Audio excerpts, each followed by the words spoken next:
প্রথমত আমি তো একটা খুব সাধারণ পরিবার থেকে জন্মেছি। আমার মা বাবা লেখাপড়া জানতেন না।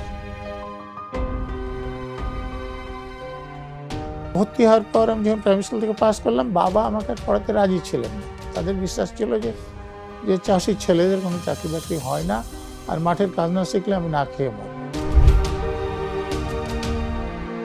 তখন বাবা একজন টেলারের সঙ্গে, আমি যখন 8-এ পড়ি, একজন টেলারের সঙ্গে কথা বলেন যে তাহলে দর্জির কাজ শিখে। ইচ্ছে করে চোখটা খোলা রাখতাম, কিন্তু মাস্টারমশাই যা বলতেন কানে ঢুকতো না, মাথার উপর দিয়ে বেরিয়ে যেত। তো এই করে আমি পড়াশোনা করতে পারিনি। কলেজে আমি একটা বইও কিনতে পারিনি, সবসময় নোট বইও কিনতে পারতাম না। একজন প্রফেসর আমাকে ডেকে বললেন যে তুমি তো পড়াশোনায় ভালো, কিন্তু কাল তুমি ক্লাসে আসো কেন? তো আমি তখন বললাম যে আমাকে তো বাস ধরে আসতে হয়, তো বাসে ভাড়া না দিলে কি করে আসতে হবে, পয়সা নেই, বাসে ভাড়া দিতে হবে, আসতে পারবো না। এইবার আপনার আইপিএস জীবন শুরু হলো, ট্রেনিং হলো। ফার্স্ট পোস্টিং কোথায় ছিল? বোলপুরে। সেখান থেকে আমার 1 মাসের আগে ট্রান্সফার হয়েছিল। থানার ওসি ছিলেন একজন ভট্টাচার্য। তো আমি গেলাম, গিয়ে ওকে বললাম যে এমএলএকে অ্যারেস্ট করতে হবে, ওয়ারেন্ট আছে।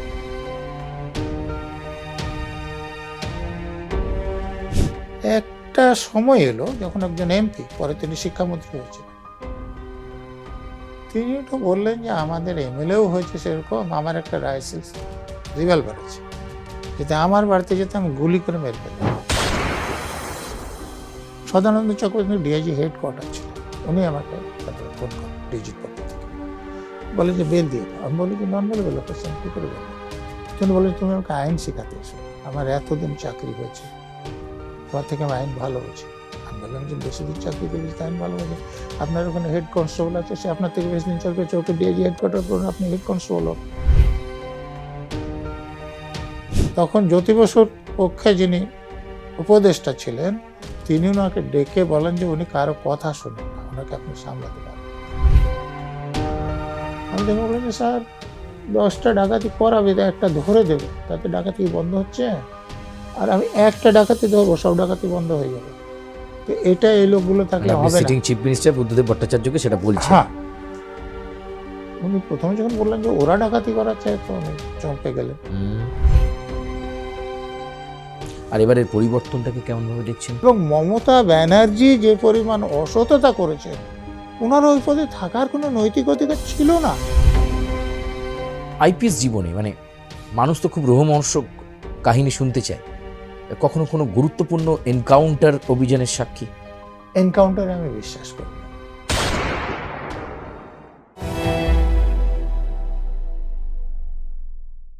নমস্কার, আমি সুচারু, আপনাদেরকে স্বাগত জানাই শুনবো তোমায়তে। আর আজকে শুনবো তোমায়ের যিনি অতিথি, তার অ্যাকাডেমিক্সগুলো আপনাদের সামনে যদি একটা একটা করে বলি তাহলে শেষ হবে না। একদিকে তিনি বিএসসি, একদিকে তিনি এমএ, একদিকে এমবিএ, পিএইচডি এবং তারপর আইপিএস। দুধে আইপিএস অফিসার এবং একেবারে সগৌরবে কাজ করেছেন। বর্তমানে তিনি এক্স আইপিএস। তিনি আমাদের সকলের প্রিয়, অনেকের বহু পরিচিত এবং স্পষ্ট বক্তা নজরুল ইসলাম। নজরুলবাবু, আপনাকে স্বাগত জানাই আর প্লাস নিউজের এই শুনবো তোমায়তে। বলছি, মানে একাডেমিক্সের আর কি আরও কিছু আছে নাকি? মানে এতগুলো হলো। ওই পিএইচডির পর আমার কলকাতা বিশ্ববিদ্যালয়কে ডিলিটও করা আছে। ও ডিলিটও করা আছে। তো মানে এটা কি পড়তে ভালো লাগার জন্যই এতগুলো আপনার একাডেমিক কোয়ালিফিকেশনে জোর দেওয়া? প্রথমত আমি তো একটা খুব সাধারণ পরিবার থেকে জন্মেছি। আমার মা বাবা লেখাপড়া জানতেন না, ফলে আমাকে কি হতে হবে গাইড করার কেউ ছিল না বাড়িতে। আমার প্রাইমারি স্কুলে মাস্টারমশাই, পরে হাই স্কুল কলেজের মাস্টারমশাই, যেটুকু বুঝেছি। তো আমার প্রাইমারি স্কুলে আমি যখন পড়তাম, তখন আমাদের সাপ্তাহিক আসর বসতো, সেখানে মাস্টারমশাই আমাকে দিয়ে বক্তৃতা করাতেন। তো তখন প্রথম আমি বলেছিলাম বিদ্যাসাগরের জীবনী। আচ্ছা। তো বিদ্যাসাগরের জীবনী পড়ে আমার মনে হয়েছিল যে তিনি খুব ধনী ঘরের ছেলে ছিলেন না, কিন্তু চাকরিতে এসে অনেক স্কুল কলেজ করেছেন। তো তখন আমার ইচ্ছে হয়েছিল এবং আমার গ্রামে করেওছি। প্রথমে প্রাইমারি স্কুল দিয়ে শুরু করে college, engineering college, polytechnic, BEd college, MEd college, secondary school, Bangla মাধ্যম, ইংরেজি মাধ্যম, primary teachers training college, school of language, এগুলো আমি করেছি। আমার তরফ থেকে একটা ইউনিভার্সিটি এবং মেডিকেল কলেজ করার জন্য জমি নিয়ে আছে, বিভিন্ন কারণে হয়ে ওঠেনি, হবে। তো এটা বিদ্যাসাগরের প্রভাব। আমার একটা হোস্টেলের নাম বিদ্যাসাগরের নামে আমি করেছি। এবং মহাত্মা গান্ধী জীবনী পড়তাম, ওরকম রাজনীতিবিদ হতে ইচ্ছে করতো। যেমন মহাত্মা গান্ধীর নামে আমার হোস্টেলের একটা নামকরণ আছে। যখন রবীন্দ্রনাথ ঠাকুর পড়তাম, ওরকম সাহিত্যিক হতে ইচ্ছে করতো। যখন জগদীশচন্দ্র বসু বা ডালটন পড়তাম, বৈজ্ঞানিক হতে ইচ্ছে করতো। তো সেই জন্যে আমার লেখাপড়া করার প্রতি একটা আগ্রহ ছিল প্রাইমারি স্কুল থেকে। পরবর্তীকালে আমার যেটা মনে হয়েছে যে আমি তো বিএসসি করার পরই অন্য কিছু চাকরি করার পর আইপিএসে ঢুকে যাই, কিন্তু আমার পড়াশোনা করাটা আমি চালিয়ে নিয়ে যাই। সেটার কিছু সুবিধাও আছে, যেমন আমি দুটো উদাহরণ দিচ্ছি। একটা টিভি চ্যানেলে আলোচনার সময় যে একটা কাজ করেছে সেটা ঠিক, এটা ধরতে হবে, এই জন্য আমাকে বলছিলেন তৎকালীন শাসক দলের এক প্রবক্তা যে শিক্ষামন্ত্রী শিক্ষিত লোক, অতএব তিনি যেটা করেছেন ঠিক করেছেন। তখন আমি তাকে জিজ্ঞেস করতে পেরেছিলাম যে শিক্ষামন্ত্রী লেখাপড়া কতটা, মাস্টার করেছে, তারপরে তো কিছু করেনি। আমার দুটোর মাস্টার আছে, তারপর পিএইচডি আছে, ডিলিট আছে। তাহলে আমি ভালো বুঝবো না উনি ভালো বুঝবেন? উনি আর কোনো কথা বলেননি। আর আমি যেহেতু টাকা পয়সা খুব কম, হাইকোর্টে সুপ্রিম কোর্টে ভালো লয়ারদের ফিস দিতে পারি না, যার জন্য আমার কেস আমি নিজে করি। তো সুপ্রিম কোর্টে একজন জজ সাহেব একদিন বলেছিলেন যে আপনি তো এলএলবি পড়েননি, সেই জন্য এটা বুঝতে পারছেন না। আমি বললাম যে আমি এরকম এলএলবি দেখেছি যারা আইন কিছু বোঝেন না, আর আপনি আমাকে বলছেন আইনটা বুঝতে পারছেন না। আপনি কোনটা বুঝতে পারছেন না বলুন। আমি এমবিএ করেছি, পিএইচডি করেছি, ডিলিট করেছি, আমি এলএলবি করলেই চাইতে পারতাম। এটা আমার পছন্দ যে আমি করিনি।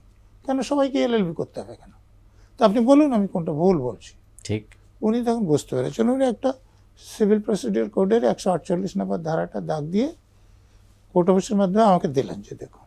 তা আমি দেখে বললাম যে ধারাটা আমার পড়া, এবং আপনি আজকে 89 দিন পরে এই ধারা দেখাচ্ছেন।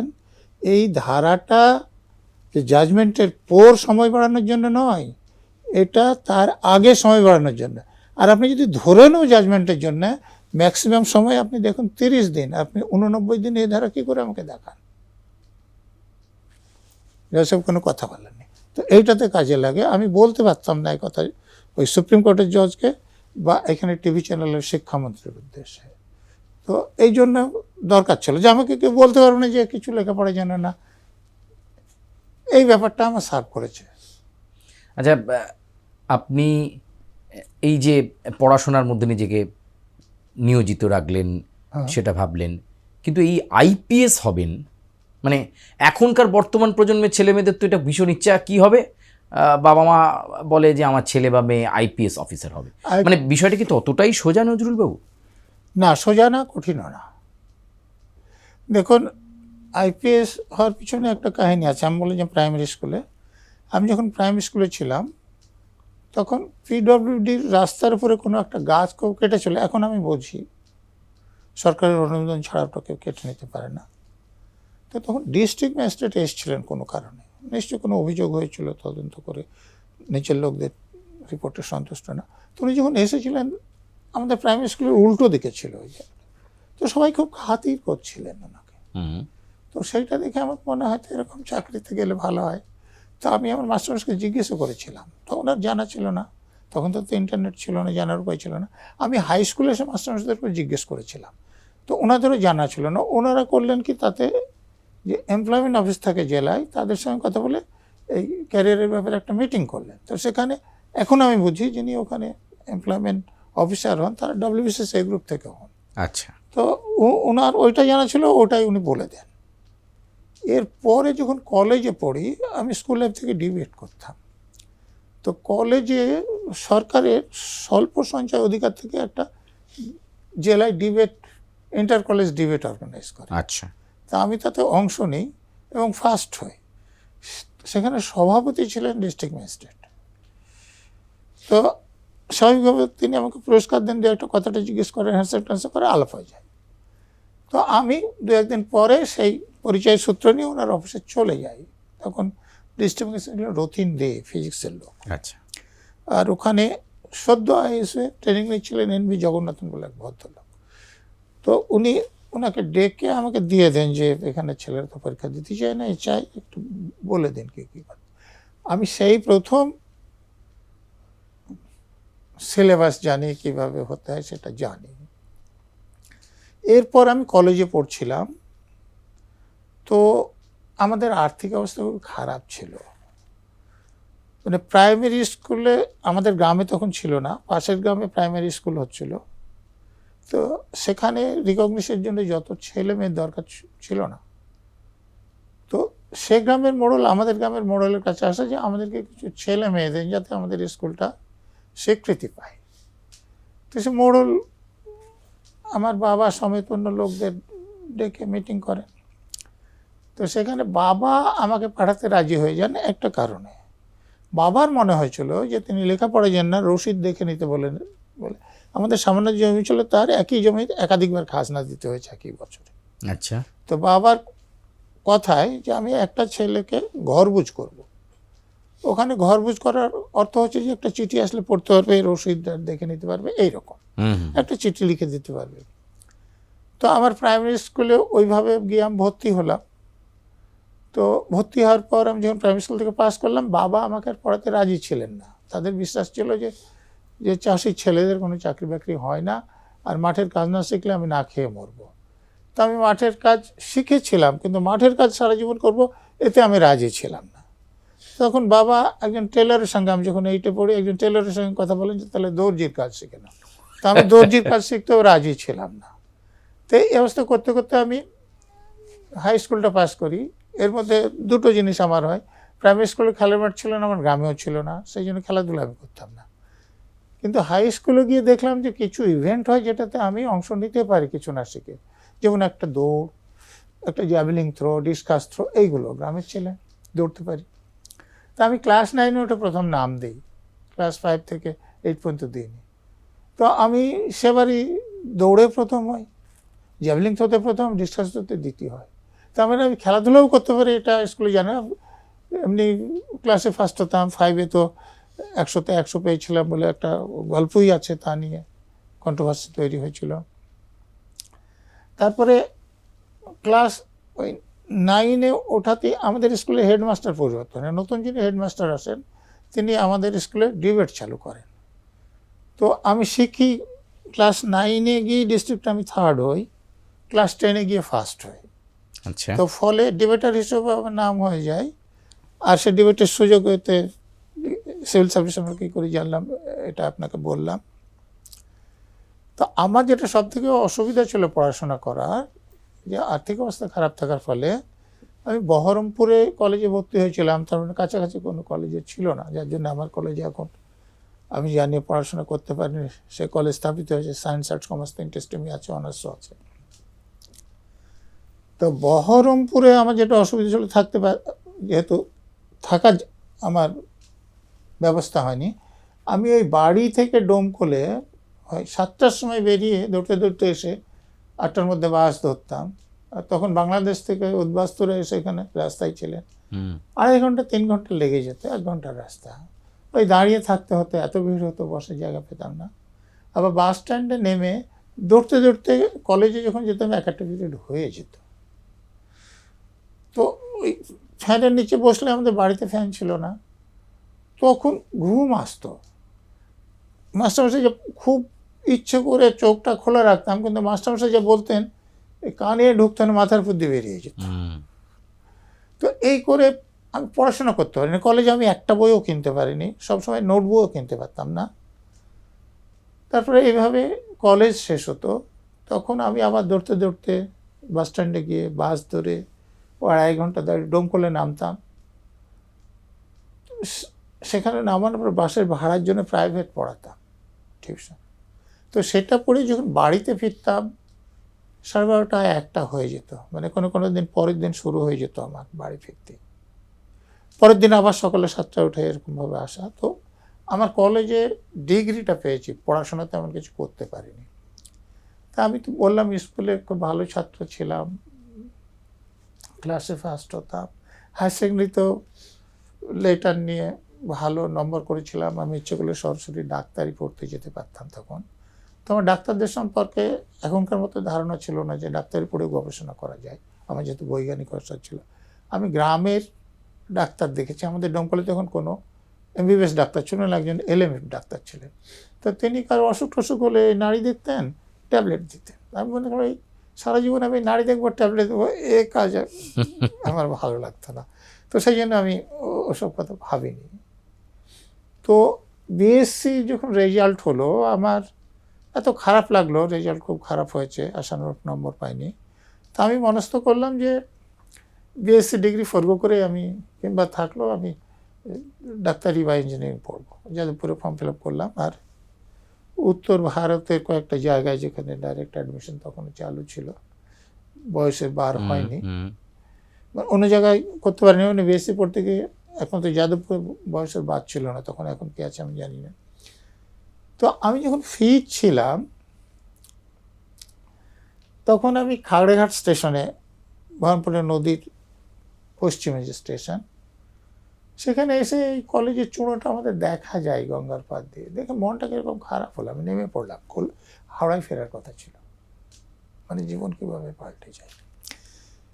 তো আমি কোনো বাস বা রিক্সা টিক্সা করিনি, হাঁটতে হাঁটতে ব্রিজের উপর দিয়ে, ওই আমার একজন প্রফেসর ছিলেন ডক্টর চ্যাটার্জি, আশিস চ্যাটার্জি, কিছুদিন আগে উনি দেহত্যাগ করেছেন। তো ওনার কাছে গেলাম। তো উনি তো আমাকে প্রথমে খুব বকাবকি করলেন যে তুমি চলে গিয়েছো কোথায়, খবর টবর দাও না। তা আমি বললাম যে আমি এরকম ভাবছি। বললেন যে একদম হবে না তোমার, যাই ভর্তি হও। কেন হবে না? তো উনি বুঝিয়ে বললেন। ওরকম কলেজে কিছু ইতিহাস ছিল, যার ফলে ওনার এরকম ধারণা হয়েছিল। আমি একটা দুটো ঘটনা বলছি। যেমন একদিন একজন প্রফেসর আমাকে ডেকে বললেন যে তুমি তো পড়াশোনায় ভালো, কিন্তু কাল তুমি ক্লাসে আসোনি কেন? তো আমি বললাম যে স্যার পয়সা ছিল না। আমি বললাম যে পয়সার সঙ্গে ক্লাসে আসার সম্পর্ক কী?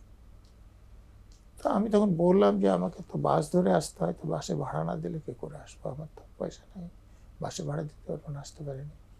তো ওনার খুব খারাপ লাগে প্রফেসরের।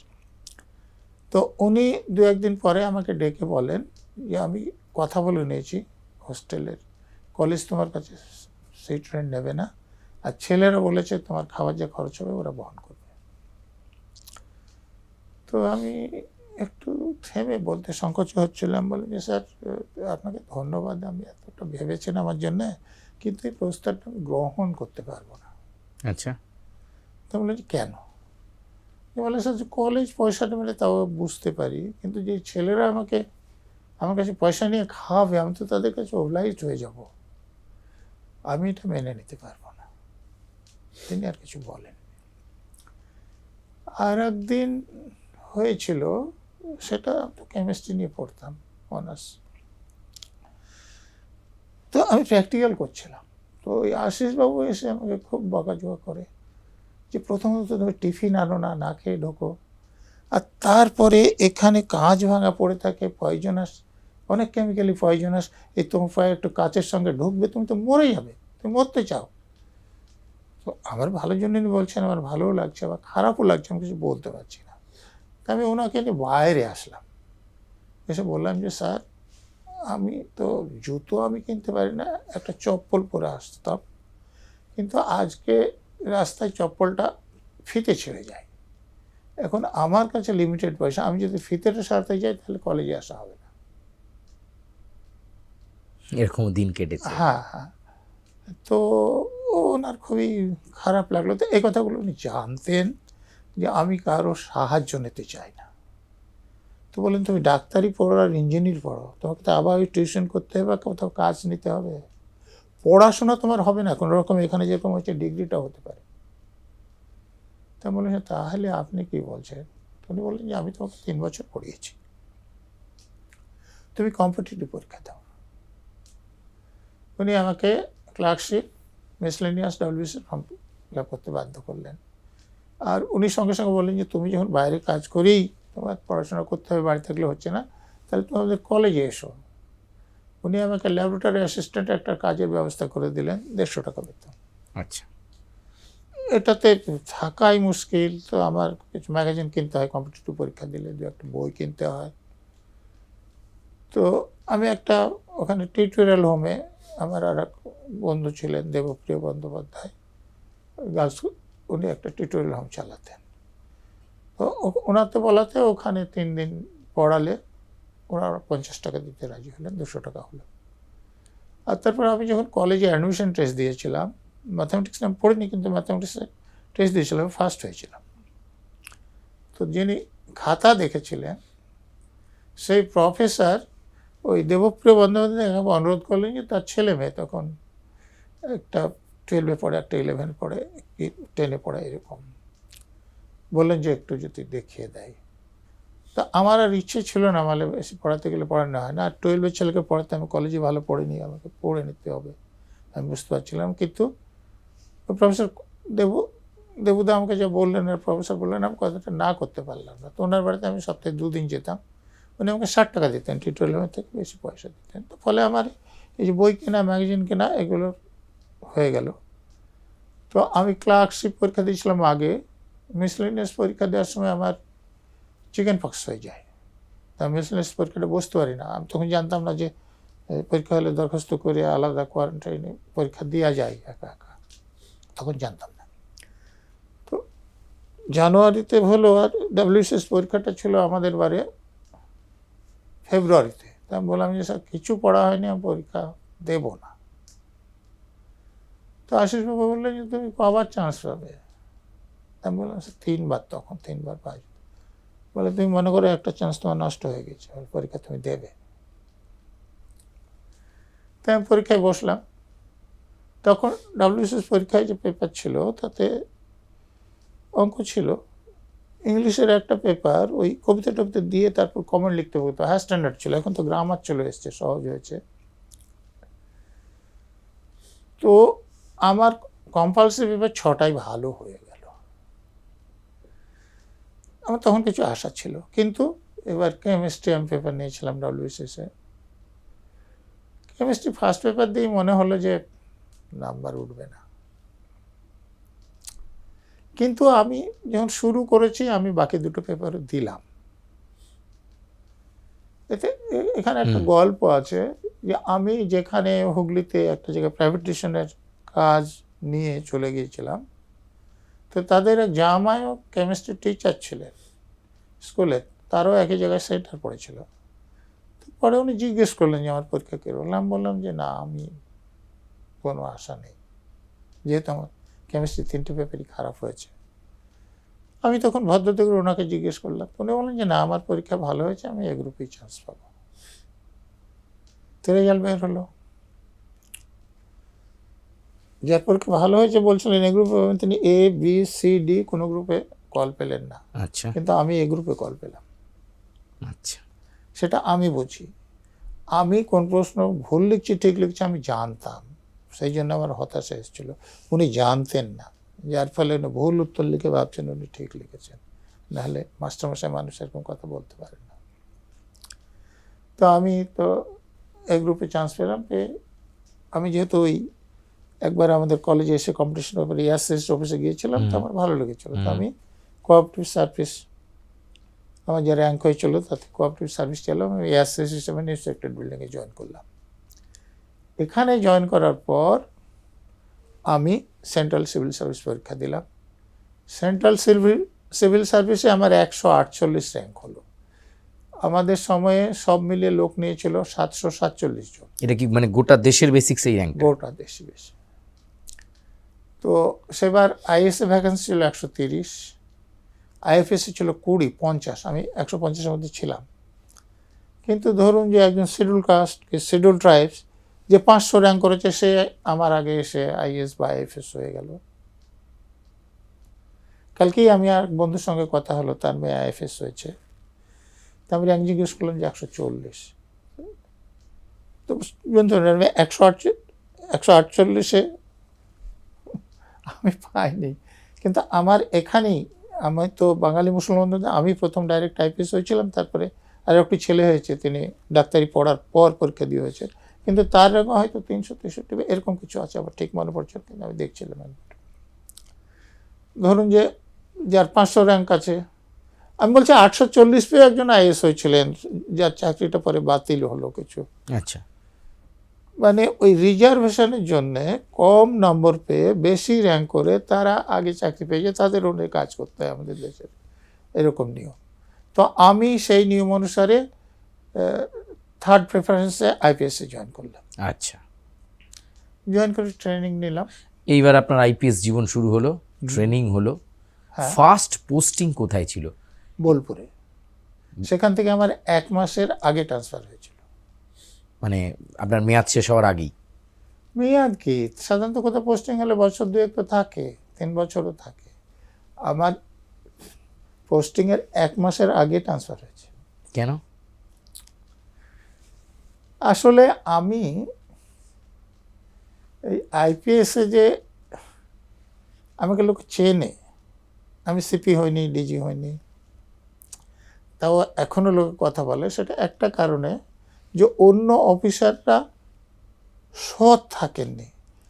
আমি প্রতিজ্ঞা করে সৎ ছিলাম, নিরপেক্ষ ছিলাম। আমি কোনোদিন কোনো চাপের কাছে মাথা নত করে বেআইনি কাজ করিনি। তো বোলপুরে যেটা হয়েছিল, সেটা তৎকালীন শাসক দলের এক এমএলএ এবং এক শাসক দলের এমপি। এটা কি বামফ্রন্ট সরকারের সময়কার কথা বলছেন? 83 সাল, আপনি হিসাব করে নিন। হুম। তো তারা ওই তাদের পাশের গ্রামে একটা যে প্রধান, সে কংগ্রেসের ছিল। আচ্ছা, তো এটা তাদের সহ্য ছিল না। তো অন্যভাবে না পেরে জোর করে ধান কাটার নাম করে 1000-5 লোক নিয়ে ওই গ্রামটা আক্রমণ করে সব ওদের ফ্যামিলির লোকদের সব তালা ভেঙে, কোথায় তালা না একদম চাল ফুটো করে লোকদের বের করে, মহিলাদের কাপড় ধরেছে, ন্যাংটো হয়ে গিয়ে পুকুরে ইজ্জত বাঁচাতে নেমে পড়েছে, ছেলেদের মারধর করছে। তো একজন ওরকম একটি ছেলে যখন মারধর করা হয়েছে, ও জল চেয়েছিল, তখন ওই এমপির ছেলের অর্ডার দিয়ে ওর মুখে প্রস্রাব করিয়ে দিয়েছিল। তো সে হাসপাতালে গিয়ে মারা যায়। তো আমি সেদিন ওখানে ছিলাম না, এটা ওই খবরটা জানার পরে ওই দিনটা ঠিক করা হয়েছিল কি না, নাহলে আমার তো রেপুটেশন অন্যরকম ছিল। আমি বললাম, আমার ডিপার্টমেন্টাল পরীক্ষা দিতে কলকাতা এসেছিলাম। আচ্ছা। তো আমাদের ডিপার্টমেন্টাল পরীক্ষা না হলে প্রমোশন হয় না, এসডিপিও থেকে অ্যাডিশনাল এসপি হয় না। তো আমি এসপিকে জিজ্ঞেস করলাম যে এরকম একটা খবর আছে, বলে আমি লোক পাঠিয়ে দেবো, তুমি দাও পরীক্ষাটা, নাহলে তোমার প্রমোশন হবে না। তো আমি এখানে পরীক্ষা দিতে এসে দেখলাম যে আমি ব্যারাকপুরে ট্রেনিং নেওয়ার সময় যে পরীক্ষাটা দিয়েছিলাম, সবকটা সাবজেক্ট এক চান্সে পাস করেছে, এবং তার জন্য আমাকে 2টো অ্যাডভান্স ইনক্রিমেন্টও দেওয়া হয়েছে। কিন্তু আমি তখন পরীক্ষা না দিয়ে ঘুরে গেলাম, ঘুরে গিয়ে দেখলাম যে এই ঘটনা ঘটেছে। আমার তো খুবই খারাপ লাগলো। আমি বললো, স্যার আপনাকে বলেছিলাম। তো এসপিও খুব লজ্জা পেয়েছে, এরকম ঘটনা ঘটেছে। আমাকে বলেছে, তুমি ভালোভাবে তদন্ত করো, যা ব্যবস্থা নেওয়ার নাও, আমি সমর্থন করব। তো আমি গিয়ে তদন্ত করে দেখলাম, দেখে এসে তো এই এমএলএ এবং এমপির ছেলেকেই আমার সব থেকে দোষী মনে হলো। তো এরকম যাদের যাদের দোষী মনে হয়েছিল, আমি কোর্টে লোক পাঠিয়ে ওদের নামে ওয়ারেন্ট ইস্যু করালাম। ভরা বামফ্রন্ট জামানা, সেই সময়ের এমপি এবং এমএলএ এর বিরুদ্ধে আপনি ওয়ারেন্ট করালেন? হ্যাঁ। তারপর করিয়ে এসপিকে বললাম যে আমাকে ফোর্স পাঠান। গিয়ে রাত্রিবেলায় থানাতে হাজির হলাম, নানুর থানা, যে থানার বিখ্যাত লোকদের, বিখ্যাত না হলেও অন্তত কুখ্যাত লোকদের অনেক কথা। নানুর মানেই তো একটা গরম এরিয়া আর কি। হ্যাঁ। তো থানার ওসি ছিলেন একজন ভট্টাচার্য। তো আমি গেলাম, গিয়ে ওকে বললাম যে এমএলএকে অ্যারেস্ট করতে হবে, ওয়ারেন্ট আছে। তো উনি বললেন, স্যার উনি তো এই ঘটনার পরপরই কলকাতায় চলে গিয়েছেন, কিন্তু আমার কাছে খবর ছিল উনি বাড়িতে আছেন। আচ্ছা। বললাম, ঠিক আছে, কলকাতায় চলে গেছেন, বাড়িতে ঘুরে চলে আসবো। সঙ্গে নিয়ে নিল। ওসিকে নিলেন? হ্যাঁ, নিয়ে ফোর্স ছিল। প্রথম বাড়িটা ঘেরিয়ে নিলাম আমি, কোথাও গেলে একদম কায়দা কানুন অনুসারে কাজ করি। গিয়ে দরজা খুলতে বললাম, খুললো না। লোক দিয়ে দরজা খোলালাম, তখন এমএলএ বেরোলেন। তা আমি বললাম যে আপনার যে ওয়ারেন্ট আছে, আপনাকে আমি অ্যারেস্ট করতে এসেছি, আপনি কাপড় পাল্টে নিন। উনি আমাকে কোনো পাত্তাই দিচ্ছেন না। উনি আমাকে বললেন, আরে আমরা এমএলএ, আমাদের তো স্পেশাল প্রিভিলেজ আছে, তো আপনি অ্যারেস্ট করতে এসেছেন, আমি বেল নিয়ে নিচ্ছি। আচ্ছা, আমি বললাম যে আমি তো এই আইনের বই এরকম কিছু দেখিনি, তা আপনি যখন বলছেন আছে ওটা আমাকে দেখান, তাহলে আপনাকে বের হয়ে যাবে। অর্ডারটা দেখান হ্যাঁ যে এমএলএর কোনো ক্ষমতা রয়েছে বা হ্যাঁ হ্যাঁ, আমি শুধু জানি আপনি যেহেতু এমএলএ, আমাকে বাড়তি কাজ করতে হবে, স্পিকারকে একটা খবর দিতে হবে যে এই কেসে এই ওয়ারেন্ট, এই ধারার এই ওয়ারেন্ট বলে আপনাকে আমি গ্রেপ্তার করছি, তার থেকে বেশি আমি কিছু জানি না, আপনি যদি দেখাতে পারেন দেখান, নাহলে আপনি অ্যারেস্ট। তো উনি দেখালেন না, বললেন তাহলে কাপড় পাল্টে নেবো। আমি কাপড় পাল্টাবো না, যে কাপড় পরেছিল ওই নিয়ে আমার লোকদেরকে বললাম, গাড়িতে তুললো, আমি থানায় নিয়ে আসলাম, হাজতে ঢোকালাম। তো ওসিকে বললাম যে এমএলএ আছে, আপনি থাকুন। এমপি ছেলেকে ধরতে গেলাম। আচ্ছা, কিন্তু পরে যেটা জানলাম, এমএলএ কে থানার ওসি ভয় পেয়ে না এমনি ভদ্রতা করে থানার ফোন ব্যবহার করতে দিয়েছেন, উনি এমপিকে ফোন করে দিয়েছেন যে আমাকে ধরে নিয়ে এসছে, তোমাকে ধরতে যাচ্ছে। আমি ওনাকে ধরতে যাইনি, বাড়িতে কেউ নাই। বাড়িতে গিয়ে আবার সেই লোক দিয়ে দরজাটা যে খোলালাম, এমপির দুটো মেয়ে ছিল, মানে কি গালাগাল করেছে আমি বলতে পারবো না। এমপি স্ত্রী ছিলেন, সে অবশ্য গালাগাল করেনি। তো ওখানে লোকজন কাউকেই পেলাম না, কোনো পুরুষ মানুষ বাড়িতে নাই। কিন্তু এই যে ঘরে লোকগুলোকে দিয়ে করিয়েছিল, তাদের জামা কাপড় পেলাম, রক্ত মাখা কিছু, বল্লম, লাঠি, এগুলো পেলাম, টুথপেস্ট পেলাম, যে ওর বাড়ি থেকে যে আক্রমণটা হয়েছে সেটা কোর্টে প্রমাণ করার জন্য আমি যথেষ্ট মেটেরিয়াল ওখানে পেয়ে গেলাম। তা আমি যেখানেই যাই ওই আইনের ব্যাপারগুলো মনে করি, যে পুলিশের বিরুদ্ধে যে অভিযোগ, যেমন এমএলএর বাড়িতে আমি কিছু সিজ করিনি, কিন্তু একটা নীল সিজার লিস্ট করেছিলাম যে তাকে শুধু অ্যারেস্ট করছি, পরে বলবো যে আমার এই গনে নিয়েছে, এই গনে নিয়েছে। ঠিক। তারপরে এমপির বাড়িতেও আমি একটা নীল সিজার, ওই জিনিসগুলো করার পর এমপি স্ত্রীকে বললাম যে তাহলে আপনি কপি একটা নিয়ে নিন আর সই করে দিন, আপনার বাড়িতে যা যা ঠিক ঠিক লিখেছে কিনা। উনি বললেন যে আমি সই করবো না। আমি বললাম যে না হলেও আমার ব্যবস্থা আছে, আমি লিখবো যে আপনি সই করতে চাননি। তাহলে সেরকম লিখে দিচ্ছি। তখন সই করলো, কপি নিল, আমি বাড়ি চলে আসলাম। লোকাল উইটনেসের ব্যাপারটা একটা গল্পের মতো, আপনাদের এরকম চলে যায়। আমি পুলিশের কোনো লোককে করতে পারি উইটনেস, কিন্তু আমি সাধারণত সেগুলো এড়াতাম, বাইরের লোক জোগাড় করতে পারলে। তো আমার লোকদেরকে বললাম যে একজন লোকটাকে একটু নিয়ে আসুন অনুরোধ করে। তো একটি যুবক ছেলেকে নিয়ে আসলো। তো বলছে না আমার বাড়ি এখানে না। বলে তাহলে এখানে আপনি আছেন কেন? বলে আমার শ্বশুর বাড়ি এসেছি। তো আমি জিজ্ঞেস করলাম যে কার সঙ্গে আপনার বিয়ে হয়েছে? তো একটি মেয়ের নাম বললো। তো সে মেয়েটিকে আমি আসার জন্য অনুরোধ করলাম। তো মেয়েটি এসছে, আমি বললাম যে আপনার স্বামীর বাড়ি কোথায়, এসব জন্য জিজ্ঞেস। তো ও মেয়ে তো একটু দজ্জাল টাইপের ছিল, তো আমাকে যাতে বলছে যে আপনি কি বলছেন, আপনার মাথা খারাপ হয়েছে নাকি? উনি আমার স্বামী, উনি আমার দাদা হবেন কেন? এই আমার দাদা, উনি স্বামী হবেন কেন? আচ্ছা, তা বললাম যে আমি বলছি না, যাকে আপনি দাদা বলছেন তিনি বলেছেন যে আপনার সঙ্গে বিয়ে হয়েছে ওর, এবং ও শ্বশুরবাড়িতে এসছে, সাক্ষী হতে চাইছে না। তো মেয়ে তোর স্বামীকে সকলের সামনে যা করলো, কিন্তু পরে সাক্ষী হলো যখন প্রমাণ হলো যে ওখানকার ছেলে। তো ওরকম করে আমি দুজন সাক্ষীও রাখলাম, বলে আইনের দিকে কোনো অসুবিধা হলো না। এখন আমি তো নিয়ে চলে গেলাম। এখন আপনারা জানেন পুলিশ রেড করে চলে গেলে লোক একটু অস্বস্ত হয়, আমি এটা জানতাম। আমি বোলপুরে ফিরে গিয়ে এসপিকে বললাম যে আমাকে রাত 2টো নাগাদ আর এক প্ল্যাটফর্ম ফোর্স পাঠাবেন। আমি বোলপুর থানায় ফোন করে 2-1 অফিসারকে নিয়ে নিলাম, যে ইউনিফর্ম পরে থাকবেন। গিয়ে রাতটা যখন শেষ হচ্ছে, এমপির বাড়ির 3 দিক গার্ড করলাম, যাতে বেরোলে মাঠের দিকে বেরোই। যেমনই ফর্সা হলো, ইউনিফর্ম পরা পুলিশরা আমরা এগিয়ে গেলাম। ওই এমপির যে ছেলে অর্ডার দিয়েছিল সে বেরিয়ে মাঠের দিক দৌড়ে পালাচ্ছিল। আমি আমার লোকজন নিয়ে খানিকদিন পিঠে গেলাম, গিয়ে বললাম যে দেখো পালাতে পারো, কিন্তু আমি গুলি করে দিলে পড়ে গেলে সেটা দায়িত্ব আপনার, আমি গুলি করতে পারি, আপনি যে কেসের আসামি। হাত তুলে দাঁড়িয়ে গেল। এবার ওই ছেলেটাকে ধরলাম, লোক দিয়ে আইডেন্টিফাই করালাম যে ঠিক লোককে ধরেছি, নিয়ে আমি বোলপুরে চলে আসলাম। নিয়ে নিজে এমপি ছেলে, এমপির ছেলে, আর এমএলএ তো আছে থানায়। তাই দুজন সমেত আজ যাদেরকে ধরেছিলাম কোর্টে পাঠালাম বেলের বিরোধিতা করে। কোর্ট এমএলএ কে বেল দিলেন, কিন্তু সেটা আরও অপমানজনক শব্দে বললেন যে উনি ওই নানুর থানা এলাকায় 3 মাস ঢুকতে পারবেন না, আর প্রতিদিন থানায় ফোন করে যাবেন উনি কোথায় আছেন, অবস্থান জানাতে হবে। হ্যাঁ। তো তার থেকে ওর ভিতরে থাকা ভালো ছিল। এমপির ছেলে সমেত আর কারো বেল হলো না। এর 2-1 দিন পরে যেটা ধমকানো চমকানোর ব্যাপার ছিল, সেটা নিয়ে কয়েকজন এমপি, একজন মন্ত্রী, কয়েকজন এমএলএ এরা নানুর পৌঁছলেন ওখানে পঞ্চায়েত। আর ডিএম, এসপি, এসডিও, আমি এসডিপিও ছিলাম, আমাদেরকে ডাকা হলো। তো প্রথমত ডিএম এসপি আমাকে নিয়ে বসলেন যে তুমি কিচ্ছু বলবে না, তুমি চুপ করে যা বলার আমি বলবো। তো দোতলায় এরা জড়ো হয়েছিলেন, আর লোক কয়েক হাজার জোগাড় করেছিলেন, তাদের পেছনে এরা গরম গরম ভাষণ দিচ্ছিলেন।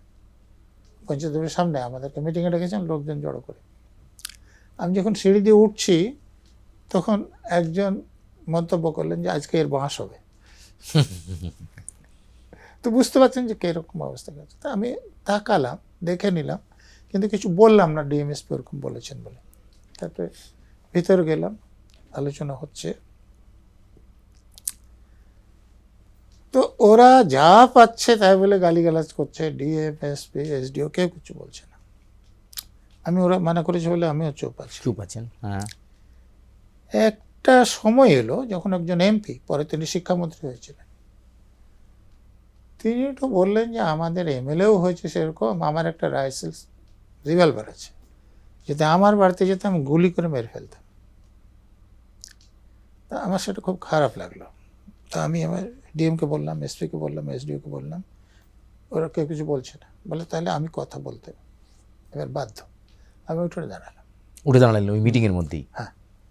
বললাম যে স্যার, প্রথম গুলিতে আমি যদি মরে যেতাম তাহলে আপনি বেঁচে গেলেন, কিন্তু যদি আমি বেঁচে থাকতাম আপনাকে গুলি করতাম, কোমরে দড়ি বাঁধতাম, নিয়ে গিয়ে হাজতে পড়তাম, ওই পরের দিন আপনার এমএলএকে যেরকম পাঠিয়েছি আপনাকে কোর্টে পাঠাতাম এবং বেলের বিরোধিতা করতাম। বলে এত সাহস কী করে হয়?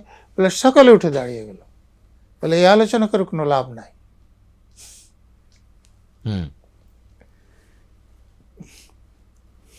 আলোচনা ভেঙে গেল। তার পরে যা হলো, পরের দিন বোধহয় আমার ট্রান্সফার হয়ে গেল। ট্রান্সফার অর্ডার এসে গেল। ট্রান্সফার অর্ডার এসে যাওয়ার আগে এবং আলোচনার আগেও কিছু ঘটনা ঘটেছে। যেমন আমাকে প্রস্তাব দেওয়া হয়েছিল, প্রথমে এসপি বলেছিলেন যে দেখো তো জানো রাজনৈতিক তুমি ধরেছো, ঠিক আছে, কিন্তু বেলটা দিয়ে দাও। ডিএম বলেছিলেন দিয়ে দাও। আমি বললাম যে নন বেলেবল অফেন্স দেওয়া যায় না, আইনে দেওয়া যায় না। সদানন্দ চক্রবর্তী ডিআইজি হেডকোয়ার্টার ছিলেন, উনি আমাকে তারপরে ফোন করেন ডিজির পক্ষ থেকে, বলে যে বেল দিয়ে দাও। আমি বলি যে নন বেলেবল অফেন্স আমি কী করে বেল দেবো? তিনি বলেন তুমি আমাকে আইন শেখাতে এসো না, আমার এতদিন চাকরি হয়েছে, তোমার থেকে আমি আইন ভালো বুঝি। আমি বললাম যে বেশি দিন চাকরি করলে তো আইন ভালো বুঝি, আপনার ওখানে হেড কনস্টেবল আছে, সে আপনার থেকে বেশি দিন চাকরি চৌকে ডিআইজি হেডকোয়ার্টার করুন, আপনি হেড কনস্টেবল হন।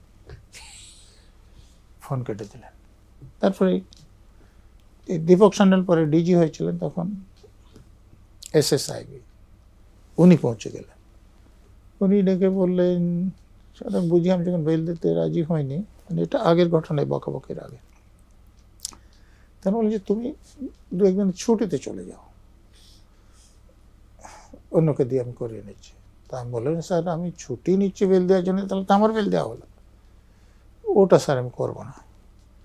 তো উনি আমাকে ভালোর জন্যেই, আমাকে ভালোবাসতেন এমনিতে, বললেন যে দেখো তুমি কোনোদিন তোমাকে কোনো জেলার এসপি করবে না, কোনো ভালো পোস্টিং দেবে না, হ্যাঁ ডিভিশনের ডিসি করবে না, তোমাকে সিপি করবে না, ডিজি করবে না। তো এরকম করে অনেকে দিলেন। যে উনি বললেন যে ওদের অফিস ভালো হবে, তোমার অফিস এরকম হবে, তোমার আত্মীয় স্বজন এসে তোমাকে বলবে যে ওরাও চাকরি করে, তুমি চাকরি করো।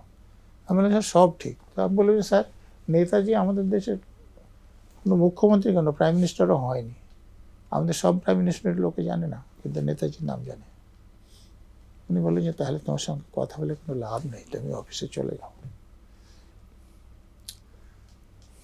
এটাও বললেন যে দেখো আমি তোমার বিপক্ষে কিন্তু রিপোর্ট দেবো না, আমাদের এটাই করা উচিত ছিল, আমরা করতে পারিনি, তুমি করেছো, আমি তোমার কাজের অ্যাপ্রিসিয়েট করছি, আচ্ছা, কিন্তু আমার রিপোর্টে তোমার কিন্তু এখান থেকে বদলি বা তোমার উপর যে অত্যাচার ঠেকাতে সেটা পারবে না। বন্ধ হবে না। সেটাই ঠিক হলো। উনি কলকাতায় এসে পৌঁছানোর আগেই আমার ট্রান্সফার অর্ডার হয়ে গেল। তো এই তো গেল আপনার মানে বীরভূমের নানুরের মতো জায়গায় এই কেস হ্যান্ডেল করতে গিয়ে আপনাকে। হ্যাঁ, আমি ওই কেসের পর অনেকদিন নানুর শান্ত ছিল। যাদের উত্থান হয়েছে সেটা অনেক পরে, আমার মতো অফিসার থাকলে হতো না, নানু স্বাভাবিক থাকতো। তো এই নানুর থেকে আপনি বদলি হয়ে চলে গেলেন। হ্যাঁ, অনেকে বলেন ভরা বাম জমানার একেবারে শেষের দিক, এমনকি তার বাম সরকার চলে যাওয়ার পর তৃণমূল কংগ্রেস যখন ক্ষমতায় এলো, কোনো গুরুত্বপূর্ণ পোস্টিংয়ে আইপিএস নজরুল ইসলামকে রাখলো না কেন? একই কারণ। দেখুন আমি একটা কথা বলছি, নদিয়া জেলার যিনি তৎকালীন পার্টি সেক্রেটারি ছিলেন তিনি আমাদের কলেজের প্রফেসরও ছিলেন। তা আমি ছোটবেলায়, আমাদের পরিবার কিন্তু সিপিএমের সঙ্গে ছিল, আমি সিপিএমের মিটিংয়ে গিয়েছি, মিছিলে গিয়েছি। আমি যখন কলেজে পড়ি আমি ডিবেট করতাম, যে এসএফআই যে ডিবেট অর্গানাইজেশন করেছে তাতে আমি বিপক্ষে প্রথম এবং বেস্ট স্পিকার মানে দুটো অ্যাওয়ার্ড একটা ডিবেট করে হরেকৃষ্ণ কোঙ্গারের হাত থেকে নিয়েছি। আচ্ছা, আমার এরকম কানেকশন। কিন্তু যখন সিপিএম লোকের অপরাধ করেছে, আমি কিন্তু তখন সিপিএম না, আমি একজন অফিসার, নিরপেক্ষ, সৎ। অতএব সে আমার পরিবারের কেউ করলেও তার বিরুদ্ধে আমাকে ব্যবস্থা নিতে, আমি সেই জন্য ব্যবস্থা নিয়েছিলাম। কিন্তু প্রচার যা হয়েছিল সে তো হয়েছিল, কিন্তু পরবর্তীকালে পার্টি ওটা নিয়ে একটা এনকোয়ারি করে এবং এনকোয়ারি করে এমএলএকে দোষী পায় এবং তারা পার্টি থেকে বহিষ্কার করে। আচ্ছা, আমার যেখানে যেখানে হয়েছে সকলে কিন্তু পার্টির লোকেরা সাজা পেয়েছে, আমার না।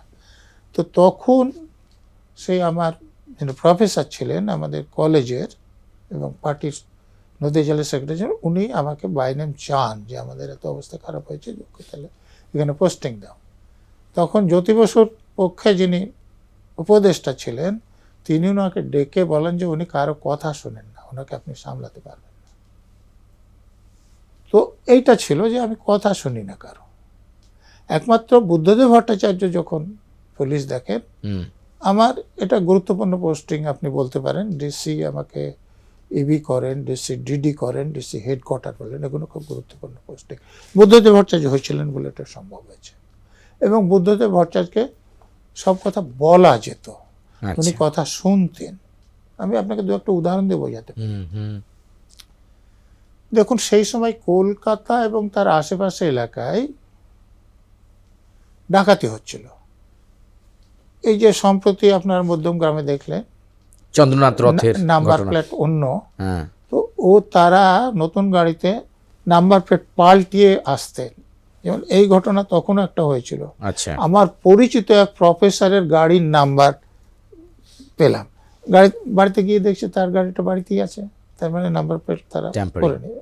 হ্যাঁ, এবং তারা নতুন মোটরসাইকেল কিনে নাম্বার নিয়ে ডাকাতি করতে আসতেন, কেউ আপত্তি করলে তাকে গুলি করতেন,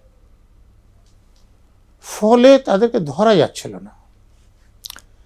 তো সেইটা এগুলো ধরার জন্যে আমি ডাকাতি সেলের খবর নিয়ে দেখলাম যে ডাকাতি সেলের লোকেরাই ডাকাতি করায়। তো আমি সেই সব অফিসারদেরকে বের করে দিলাম, এবং যারা এরা কাজ করে শাসক দলের সান্নিধ্যে থাকে, তখন যে পুলিশ অ্যাসোসিয়েশন ছিল তার এরা সদস্য ছিলেন। তো সেটা একদিন আমাকে কমিশনার তখন ডিসি বাজপেয়ী তুষার তালুকদারের পর, তিনি এসে বললেন যে তুমি এসব পুরানো লোকদের ওখান থেকে সরিয়ে দিয়েছো, তাতে বুদ্ধদেব বলছেন তো তাহলে তো ডাকাতি সিস্টেম ভালো চলবে না। বললেন যে উনি আমাকে ডিসিডিডি করেছেন, যদি আমি না চালাতে পারবো না আমাকে উনি সরিয়ে দেবেন। বলে আমি এ কথা বলতে পারবো না, তুমি তাহলে গিয়ে বলো। তা আমি বললাম যে উনি তো আমাকে বলেননি, আমি কি করে গিয়ে বলবো। তো সেটা উনি মানলেন। উনি আমাকে নিয়ে গেলেন,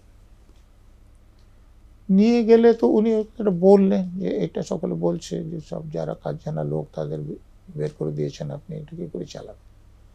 আমি তখন বললাম যে স্যার 10টা ডাকাতি করাবে তা একটা ধরে দেবে, তাতে ডাকাতি বন্ধ হচ্ছে, আর আমি একটা ডাকাতি ধরবো সব ডাকাতি বন্ধ হয়ে যাবে, তো এটা এই লোকগুলো থাকলে মানে আপনি হবে না। সিটিং চিফ মিনিস্টার বুদ্ধদেব ভট্টাচার্যকে সেটা বলছেন? হ্যাঁ, উনি প্রথমে যখন বললেন যে ওরা ডাকাতি করাচ্ছে তো উনি চমকে গেলেন। হুম।